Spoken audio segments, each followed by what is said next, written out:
This might die, so just tell me if it does. And I will know because the red light. You'll hear something. I'm just like pretty deaf. You know that I'm a lot of percent deaf on this side. I heard this. I'm sorry. I accept your apology. I'm not that sorry. Because I have it a little worse, you know, like I'm a little sorry. Brian is also here on the podcast. Say hi to one of the cameras. Oh, Yay. hi. I forgot that we started. How are you? Thank you, Brian. I'm managing my talent here today. You're just running up my bill. Hi, everyone. Welcome back to Drinks on Me, the podcast about the kind of things people in their 20s and 30s need to chat about over a drink with a friend. The drinks are on me, despite my lack of income. So it's not been going great on the podcast. My guest this afternoon is Michael Yvonne Carrier. You have wonderful hair, and you're a Broadway star. Thank you. Currently in Aunt Juliet, but you've been in Once on This Island, Hello, Dolly, etc. I researched you. Oh my gosh, you've got my bio. know. Oh yeah. Hello, Dolly. I got my equity card doing that show. I am Maine. in the process of losing my Writers Guild health insurance, so it's like we're the same. That's so real. I lose it in September. It is a America. little rough. It's fine. I'm a student then, so I'll get health insurance again. So cute of me. Anyway, cheers to you. Thank you for coming on the podcast. Absolutely. I've been so excited. Do you like it? I've actually This is never had very this. good. Okay, good. This is I'm very really good, Allie. It's really refreshing. Your drink of choice is a skinny cucumber margarita. Please see the show notes for the recipe. Why is this your drink of choice? What about this speaks to you, or how did you discover it? I discovered it at a restaurant called Arriba, which is famous in Hell's Kitchen for their amazing margaritas. I've had my on-again, off-again relationship to this, but I think margaritas in general are so sugary and they give me a headache. I don't get the skinny margarita to be exceptionally skinny as a person. I get it because it's less sugar. Well, So it's worse for hangovers as you grow older. that's Those why. get worse. And we are growing older by the second. Every day, every second is one closer to when you die. And 1 second to where you can't intake as much alcohol and sugar as you could when we were teenagers. I was drinking blueberry vodka straight out of plastic handles. Now I smell one and I have a full migraine. All coming back to me now. But no, I like the cucumber skinny. I'm a big fan of cucumber. I'm a big fan of smells. I like that it smells like body wash or shampoo. But I'm glad I did it well. This is perfect. It's good for ASMR. Cucumber. I'm doing like delicate ones. You're like... I'm gonna sneeze right into this. No, we're gonna fart into the mic. We're gonna spread them and That's fart. it. No, we can't. I get the opposite. I can't fart when I get nervous. It goes inside of me, and then the gas just stays there until the next day. I dated a guy for a year and a half, and I never farted. I'm sorry, I never farted. If you were into that, I'm not the guy for you. I'm sure your farts smell like cucumber margaritas. They will tonight. Okay, Michael, why'd you need the drink? Because dating is so hard When when you're you're busy and booked and blessed and black and biracial. Yeah, you're lucky to be busy. I am lucky to be busy. I am lucky. You're right. It is a huge blessing. But the problem is because I'm on Broadway, I work nighttime hours. We do 8 shows a week. Before we get into the dating, why are you on Broadway? Why is that your dream? What brought you there besides enormous talent and beauty? Oh, thank you. It was always my dream. I didn't really think of it as something I was able to do, but I always knew that I could do it. I would watch people on TV. I would watch the Tonys. I would watch actors. I would watch dancers. And I would be like, I could definitely do that. I have what it takes, but I didn't register to me that could be a job. I mean, it was like, oh, just something that just like happened to people. I grew up in Louisiana, and so there wasn't a huge emphasis on the arts in that state. A lot of sports and things, and my family was really sports oriented. I found outlets where I could. I sung in church. I did something called speech and debate in high school, which is like competitive acting. I always credit the people who recognize my talent and make it grow. I think that's a really important thing. I hope to do that with other friends and family and students and see something that, oh, this could be amazing. Would you ever want to teach? Yeah, I mean, I have taught over the pandemic. I think I'm more interested in choreographing, directing. Anyways, Broadway, I was like, oh, I got the bug. I could like do this. And so I auditioned for my local liberal arts college that was, in-state tuition and got in 2 hours away from home and moved and just started dancing. Got a really good vocal teacher and then started auditioning for conferences. I auditioned for summer stocks jobs and cruise ship jobs. And then just one thing led to another. I worked on a cruise ship, then did a first national tour, then moved to New York City again after the pandemic, and then booked this Broadway show. And I've been doing it for 4 years. And it feels like it's something that it just really happened to me slowly. It just always seemed like the obvious obvious answer, like, okay, well, I'll do this next, I'll do this next, and made certain connections that have brought me amazing opportunities. On the cruise ship, did you have lots of sexual relations? No, actually, for all my people that have worked on cruise ships, we call them ship goggles. On tour goggles. Maybe you had writer's goggles. You have them on and you see things better and hotter and cooler. It just seemed like a floating brothel situation. There definitely was a lot of sex to be had. What's crazy is people on cruise ships live double lives. So that's the scary part, right? People are away from their families. Men from other countries are away from their families for a very long time, and they often get ship girlfriends or ship boyfriends and things like that. And then you get perks if you're fucking the spa manager, or if you're fucking the captain, you're the queen of the ship. That's what they're called. But what do you get if you fuck the captain? Everything. No one can tell you what to do. Like, don't fuck with her. If you think of a cruise ship as a small country, the captain is the president. You weren't the Monica Lewinsky of the cruise ship. No, I couldn't find my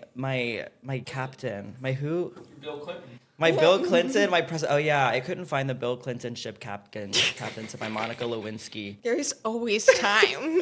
Maybe I could be the captain next. We're all the captain of our ship. So to get into dating, is dating hard for you right now just because you're busy? Or is there something else that busyness is causing? Is it really because you're not willing to connect? Over half of it is the logistics. And me and 2 or 3 other people in the company I'm in right now have all gone through the same thing. People are like, yeah, I really would love to get to know you, but our schedules are just completely opposite. I would have to find someone to sacrifice a lot in order to see me, whether it's sleep, time away from whatever else they would be doing, or work. And I really don't look forward to dating other people in the industry. Yeah, I was going to ask That's you. the only other option. And like, it's not something I want to do right now. You don't want to date at all, or you don't want to date others in the industry? I don't want to date other actors, dancers, singers, artists. Actors are not hopscotchers, fun to date. No clowns. offense. See, you don't even want to date an actor. No. So how do you think I feel? No offense to you. No, that's actually the sweetest thing you've ever told me. Thank you. I actually changed my Hinge profession to the word tech. Okay, first of all, actors, on a first glance, actors are hot to date. You put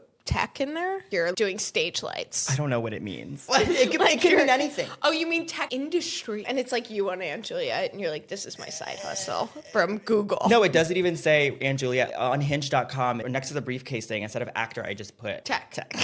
I'm lying, by the way. That's I want catfishing. everyone to know I'm catfishing. I'm lying. Because I know people will see actor and be like, which is fine. I've been on Broadway for 4 years. I'm not the most successful person, but I've had a consistent job. People look at actor and they're like, oh, sure, Jan. Okay, sure. But 401k is there. I have things set up. I feel pretty stable right now. And I think that people look at actors and think instability. What is your aversion towards dating actors? They're just a little crazy. Oh, okay. And I went on a couple dates with an actor, and then Say his name. no.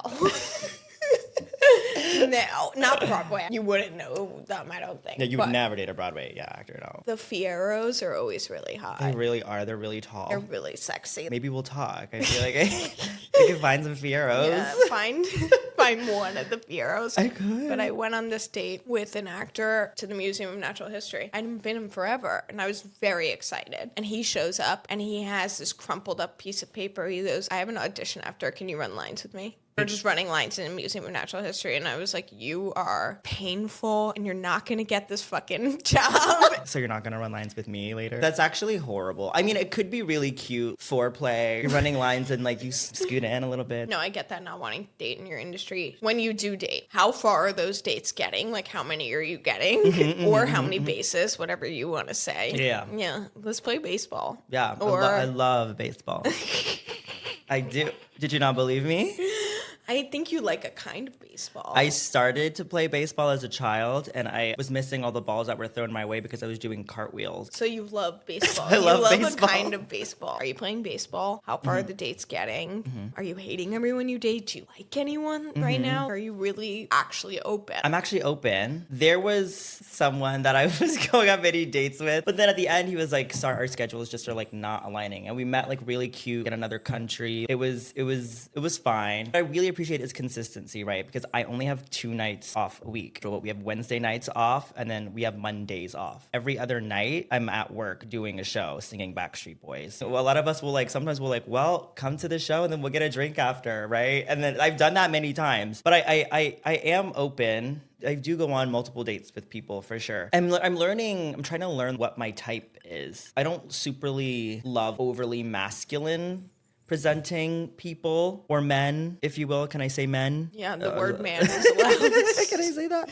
Are all the men going to be mad at me? No, but being somewhat androgynous, I think, and presenting very femme for work, but I'm not super really glam in real life all the time, so I think it's kind of hard for people to be like, they want this androgynous, hairless, girly twink, which is a part of me. And I like sitting like a boy sometimes. You And like manspreading? yes, on the train. It's the first thing I do. Yeah, I get that man spread. Take a 5 seats. I take it. Sometimes I hold both of my heels in my hands like this.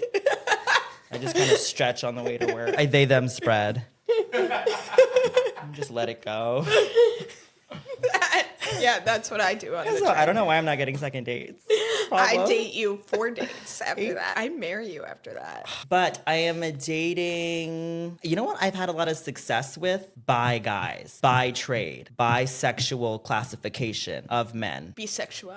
bisexual. Even though fuck the binary. Can I do that? You can blur this out or put like little cats on them No. or something. No, Oh, this is gonna be in there. that's a mean. Thank you.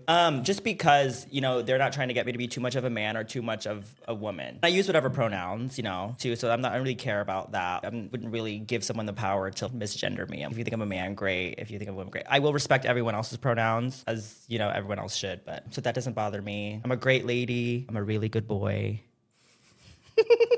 Good girl. I'm a good girl too. I can do whatever. And they tend to be like the most open-minded. There's a lot of, have you heard of the term DL trade? Down low trade. Yeah. So this is the classification of men on the internet and sometimes in the woods lurking who are, on the DL stands for down low, right?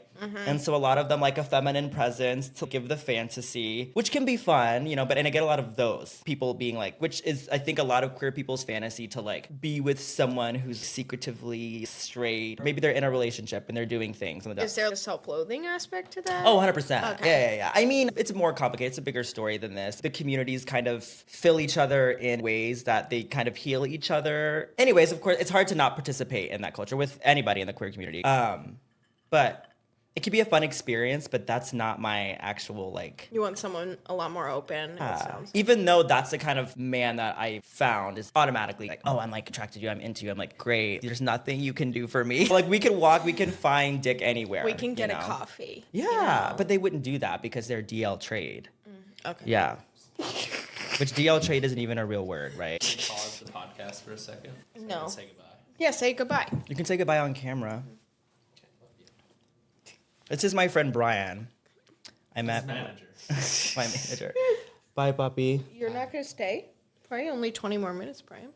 Okay, I can see. Yeah, stay for 20 more minutes. Like, Come on. Yeah. 20, 25. You smell really good, Brian. Hi, sweetie. Hello. Don't flush on the podcast, please. Do it.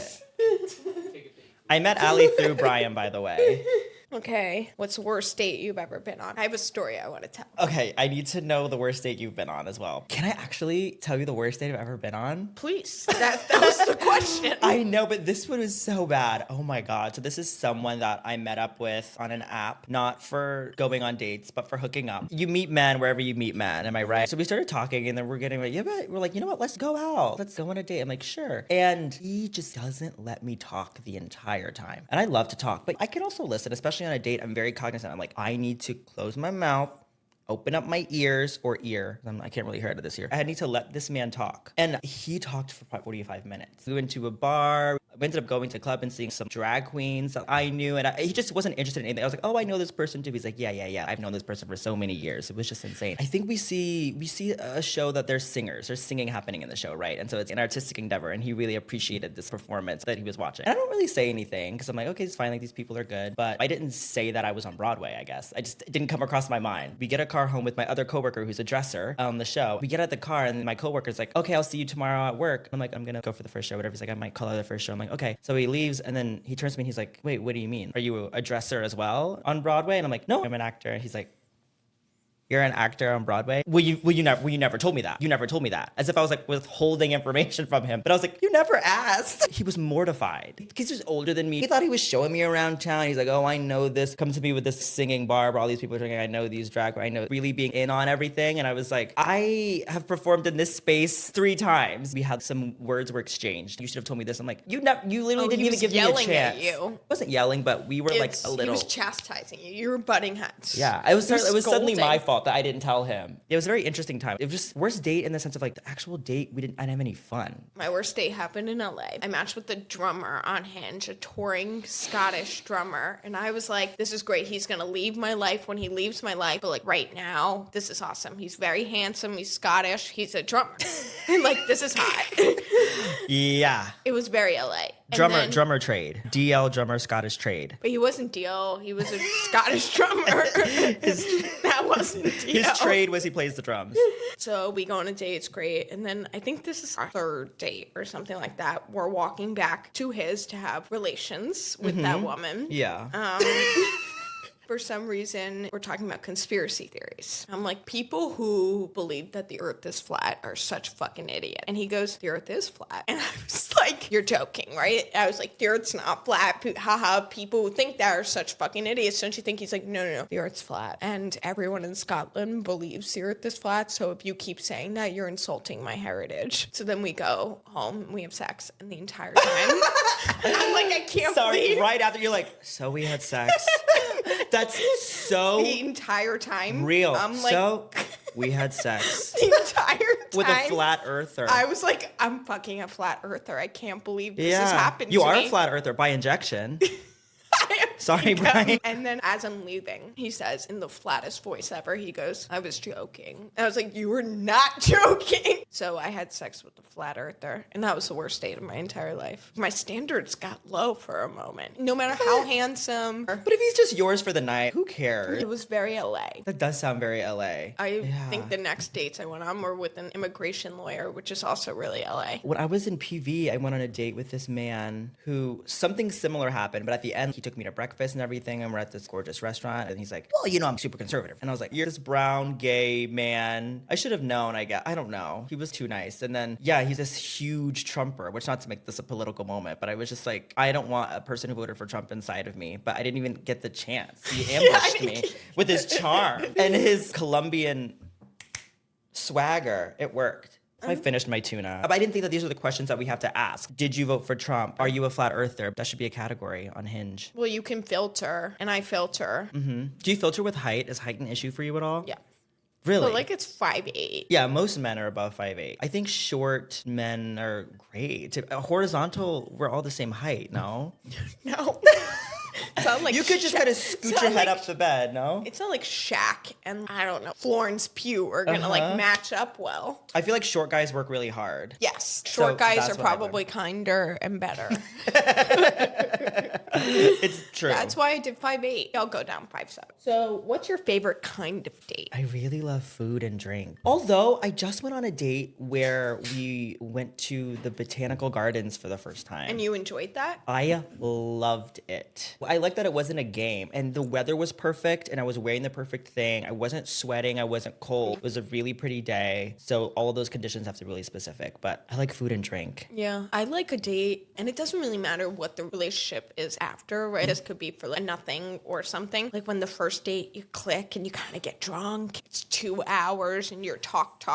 I sort of like that at a bar. That's sort of fun. Unfortunately, that could be for something very short term or something really great. Like standing up at a bar vibe or like no, at a bar? Definitely sitting, high top table, talk. What is your dream romantic end? Decades ahead, what kind of relationship do you wish you have? What kind of career, maybe? What's your dream foundation that you're ending on? I fantasize about a power couple dynamic, and not saying that I'm there yet as a powerful person, but I like someone with the level of ambition that inspires me to be better, and someone who is incredibly kind. Not because I think that I deserve a really kind person. You do. That I'm accepting. I do. Well, thank you. But I think that again, it'll inspire me to be kind. I like being really sweet with a person. That's my person. Everyone else I can be a fucking bitch to, Totally. But you need someone that like you can be your softy side. And kids isn't really like a Brian, you can't watch TikTok. It was the TV and I sat on the remote. You can't watch it. Putting on Hot Wheels. Was that a good answer? I don't know. I feel like this was a great answer. I think you want to be in a power for? couple. Does that sound materialistic? No, it doesn't. You're looking for someone who's ambitious and actually is aiming for something. You guys can grow together and be ambitious together. It's true. Also, someone really hot and Obviously. cool. Yeah, hot, cool, sexy, rich. Obviously. Yeah. I like to end on a hot seat. My seat's really hot right now, really warm, really swampy from holding in all those farts. What's wrong with Actually, me? this is so funny. I'm telling you, I wrote this down before. I'm scared. Okay, you're engaged to someone you very much love. A couple weeks before the wedding, they tell you that on 5 separate occasions, they grabbed someone's head, pulled it down to their butt, and farted in their face like Peter does to Meg on Family Guy. Do you stay with them? Like, physically assaulted them? It's like if I pulled down your head, put it in my ass, and farted in your face. Like to 5 different people. Is it a bro-y thing? Is he on a gay hockey team that they do that to each other? Those are the facts. Well, I'll have some questions, Allie. Okay, they're a bro, and they've done it to their bros, but also not to their bros. You know what? That's my man. I stick beside him. Have you seen the movie The Drama? Part of the premise is they're all at a table. I'm not giving anything away. And they all say the worst thing they've ever done in their entire lives. And Zendaya's is she's put people's head to her butt and she's farted on them. No, it's not, but it's that crazy, and then the movie ensues. But no, it's something like that. But you know what? I think if I love the person, I can't just leave him. Am I scared that I'm the next victim? That's a you problem. I'd rather him do it to me than someone else. So your answer is yes. What's your favorite TV show? Right now, I just finished Beef season 2. I loved it. Yeah, I thought it was a very beautiful. Charles Melson's also very sexy. Yeah, everyone was very hot. I thought the acting was really good. There were some really standout performances. I think as an actor, I watch a lot of things, and I'm like, I can't watch it because I'm distracted because I don't believe whoever's talking, which sounds so mean and pretentious, but it's not. I would rather be doing this. I mean, and you have worked in the film industry, too. I'm usually jealous. That's my Oh, problem. really? Yeah, I get jealous. Oh, that they had that opportunity, or that they have the opportunity, that they get to write on that show, that I can write. Yeah, it's usually jealous. Are you like, I would rewrite that? Or this is how I can would definitely be like how you are and be like, that's terribly written and it could have been better and I'm disappointed, but it's mostly jealousy. Mm-hmm. Okay, Beef season 2. Where in the entire world is your favorite place to get a drink?